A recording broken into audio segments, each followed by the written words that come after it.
Hello बच्चों, कैसे हैं आप। आज हम अगला लेक्चर लेके आए हैं। ये भी किससे रिलेटेड है? फोर्स से रिलेटेड है। किससे रिलेटेड है? फोर्स से रिलेटेड है। बैलेंस फोर्स, अनबैलेंस फोर्स और जो फंडामेंटल फोर्स ऑन नेचर होते हैं उसके बारे में आज का लेक्चर रहेगा। तो beautiful good morning, good afternoon, good evening, जिस समय भी आप देख रहे होंगे। तो मेरा नाम है राकेश कुमार विश्वकर्मा। चलिए हम शुरू कर रहे हैं बैलेंस फोर्स। क्या शुरू कर रहे हैं? Balance force. तो देखिए,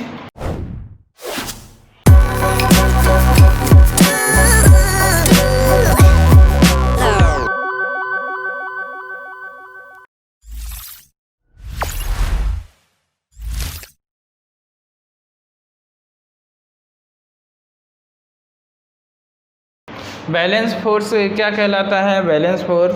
बैलेंस फोर्स में ये देखिए, जैसे हमने ये कार है, एग्जांपल समझिए। ये कार है, कार में ये F1 फोर्स लग रहा है, इधर F1 फोर्स लग रहा है। एक खिलौने की कार है, ये कार हम ले लिए, ऐसे क्या कर रहे हैं? खींच रहे हैं फोर्स लगा के। अभी दोनों फोर्स क्या इक्वल लग रहे हैं कार में। ये कार है, कार में ऐसे फोर्स लगा रहे हैं इक्वल, किसी स्ट्रिंग से बांध के, खिलौने का टॉय है, ऐसे खींच रहे हैं। इक्वल हैं, दोनों फोर्स इक्वल हैं बट अपोजिट। ऐसे खींच रहे हैं ना, इक्वल हैं अपोजिट हैं।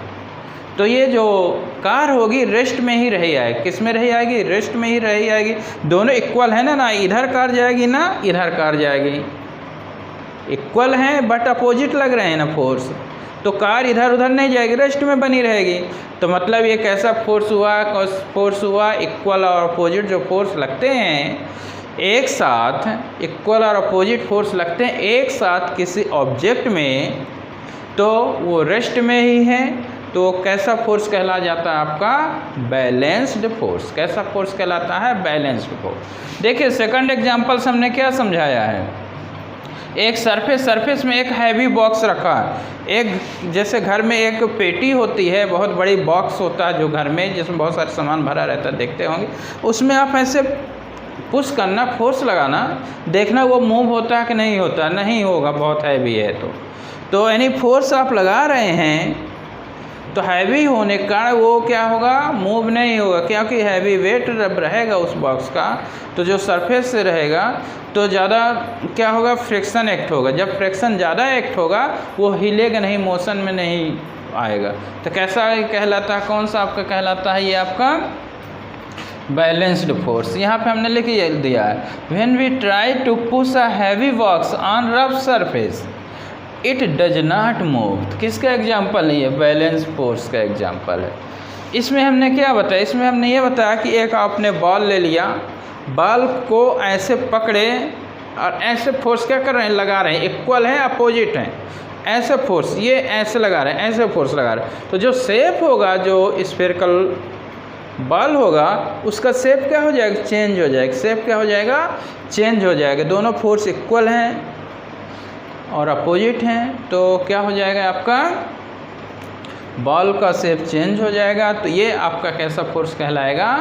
Balance force. यानी इक्वल और अपोजिट एक्ट हो एक साथ, इक्वल और अपोजिट एक्ट हो एक साथ। तो इस प्रकार का फोर्स को हम कैसा फोर्स कहते हैं? Balance force. देखिए डेफिनेशन ऑलरेडी लिख दिया हूँ कि two forces of equal magnitude but acting opposite direction on object simultaneously, then object continue its state of rest और of uniform motion in a straight line. तो such forces acting on the object are called balanced force. कैसा force कहला जाएगा? आपका balance force कहला जाएगा। तो ये क्या होता है? इक्वल और अपोजिट एक साथ एक्ट हो किसी बॉडी में, तो ये कैसा फोर्स कहलाता है? आपका बैलेंस फोर्स कहलाता है। कैसा फोर्स? Balance force. ये हमने एग्जाम्पल भी बता दिया। तो देखिए अनबैलेंस फोर्स के बारे में बता रहे हैं।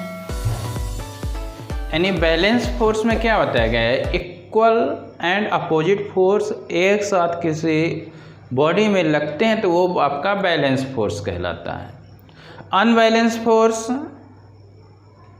अनबैलेंस फोर्स क्या है, इक्वल नहीं होगा, अपोजिट हैं बट इक्वल नहीं हैं, एक साथ किसी बॉडी में लग रहे हैं तो उसको अनबैलेंस फोर्स, यानी अनइक्वल मैग्नीट्यूड, मतलब इसमें इक्वल फोर्स नहीं रहेंगे, इसमें इक्वल फोर्स नहीं रहेंगे, यानी अनइक्वल फोर्स एक्ट होंगे किसी बॉडी में एक साथ, तो इस प्रकार का जो फोर्स कहलाएगा अनबैलेंस फोर्स कहलाएगा। कैसा फोर्स कहलाएगा, अनबैलेंस।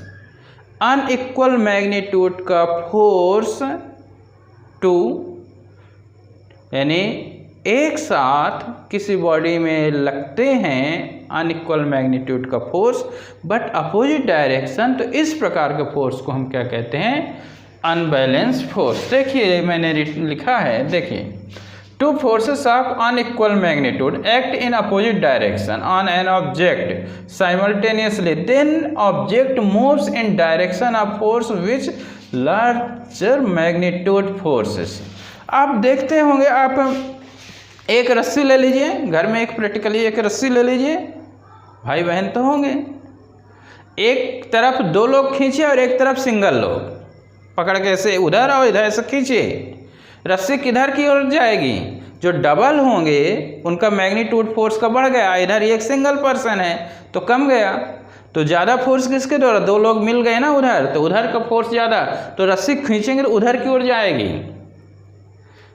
मैग्नीट्यूड ऑफ फोर्स क्या होगा, ज़्यादा होगा, यानी फोर्स जब ज़्यादा होगा तो जिधर खींच रहे हैं जिस तरफ फोर्स ज़्यादा होगा उधर की ओर क्या है, जाएगी। ऑब्जेक्ट किधर की ओर मोशन होगा, जिधर की ओर फोर्स क्या होगा, ज़्यादा होगा, जिधर की ओर फोर्स ज़्यादा होगा।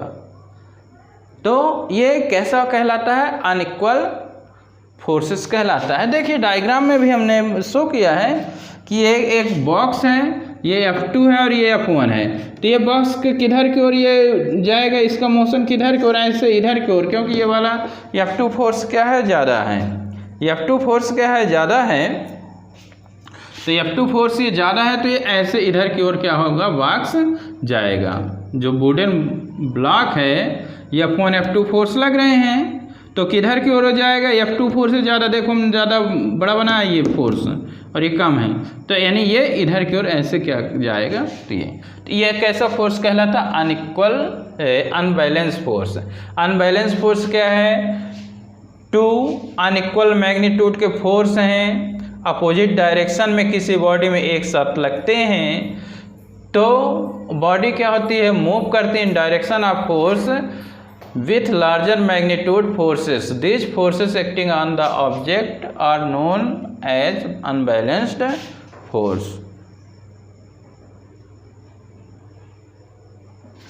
तो ये कैसा फोर्स कहलाता है, अनबैलेंस फोर्स।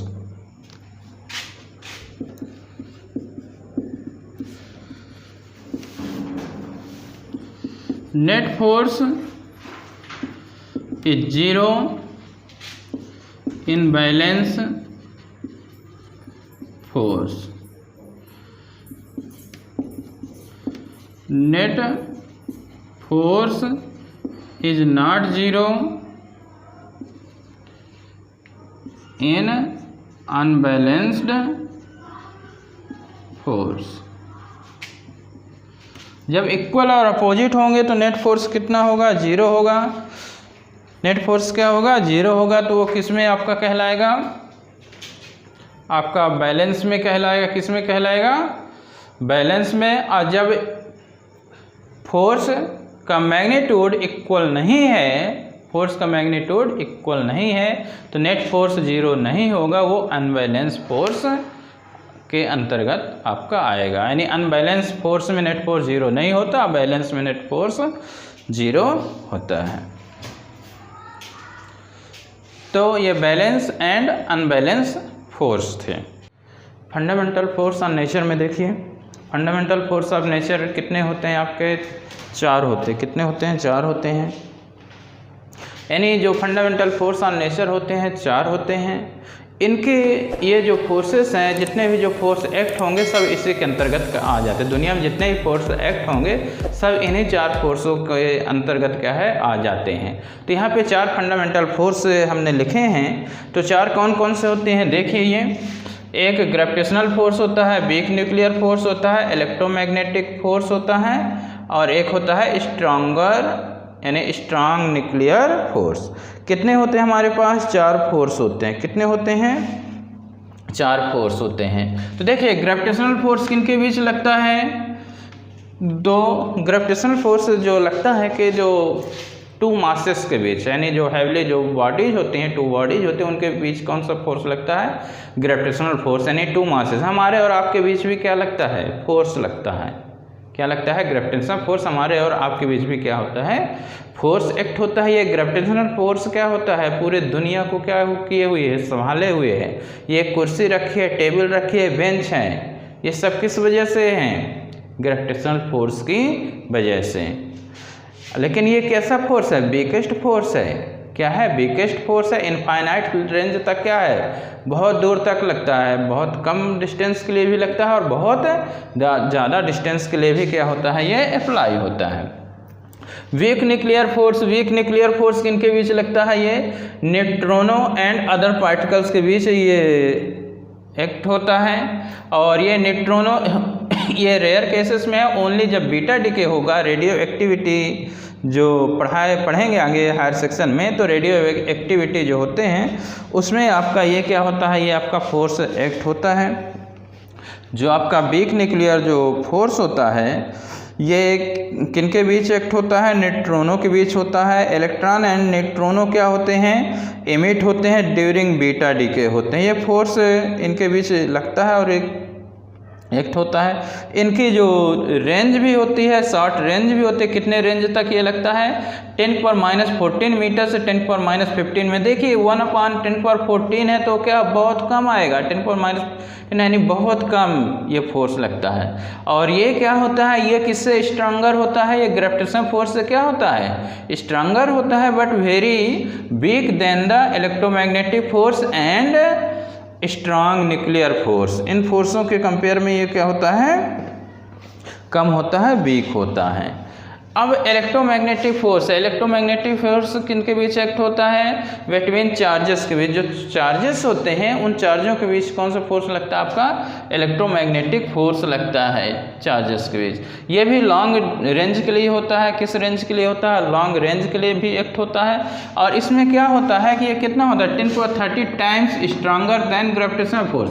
ग्रेविटेशनल फोर्स से कितना स्ट्रांगर होता है? 10⁻30 टाइम्स होता है between 2 protons lying at same distance. Strong nuclear force, strong जो न्यूक्लियर फोर्स होता है किनके बीच एक्ट होता है? Neutron neutron, proton proton, proton neutrons, इनके बीच एक्ट होता है। ये जो न्यूक्लियस होता है हमारा क्या होता है? न्यूक्लियस होता है।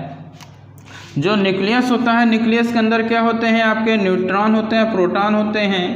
ये न्यूक्लियस, तो न्यूक्लियस के अंदर न्यूट्रॉन प्रोटॉन होते हैं। तो इनके बीच में ये आपस में क्या होते हैं? चिपके हुए होते हैं। क्या होते हैं? ये आपस में चिपके हुए होते हैं। आपस में ये एक दूसरे से क्या होते हैं? चिपके हुए होते हैं। इनके बीच देखो प्रोटॉन प्रोटॉन है तो इनके बीच क्या होगा? प्रोटॉन पॉजिटिव होता है। प्रोटॉन क्या होता है? पॉजिटिव होता है। प्रोटॉन प्रोटॉन के बीच क्या है? रिपल्सन फोर्स लगेगा। बट यहाँ पे जो स्ट्रांग न्यूक्लियर फोर्स है उस रिपल्सन फोर्स के कंपेयर में क्या होता है? ज़्यादा होता है, यानी आपस में क्या होते हैं? चिपके हुए होते हैं।